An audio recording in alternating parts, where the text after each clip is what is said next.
رسول اللہ صلی اللہ علیہ وسلم نے فرمایا، چار چیزیں بدنصیبی کی پہچان ہیں: آنکھوں کا خشک ہونا کہ اللہ کے خوف سے کسی وقت بھی آنسو نہ نکلے، دل کا سخت ہونا، امیدوں کا لمبا ہونا، دنیا کی لالچ۔ آج کی آیات کا ترجمہ شروع کرتے ہیں۔ پناہ مانگتی ہوں اللہ کی شیطان مردود سے۔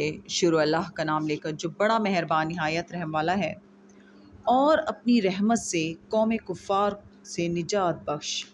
اور ہم نے موسیٰ اور اس کے بھائی کی طرف وحی بھیجی کہ اپنے لوگوں کے لیے مصر میں گھر بناؤ اور اپنے گھروں کو قبلہ یعنی مسجدیں ٹھہراؤ، اور نماز پڑھو اور مومنوں کو خوشخبری سنا دو۔ اور موسیٰ نے کہا، اے ہمارے پروردگار، تو نے فرعون اور اس کے سرداروں کو دنیا کی زندگی میں بہت سا ساز و برگ اور مال و زر دے رکھا ہے۔ اے پروردگار، ان کا مال یہ ہے کہ یہ تیرے رستے سے گمراہ کر دیں۔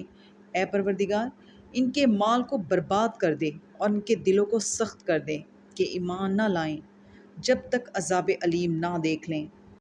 اللہ نے فرمایا کہ تمہاری دعا قبول کر لی گئی، تو تم ثابت قدم رہنا اور بے عقلوں کے رستے نہ چلنا۔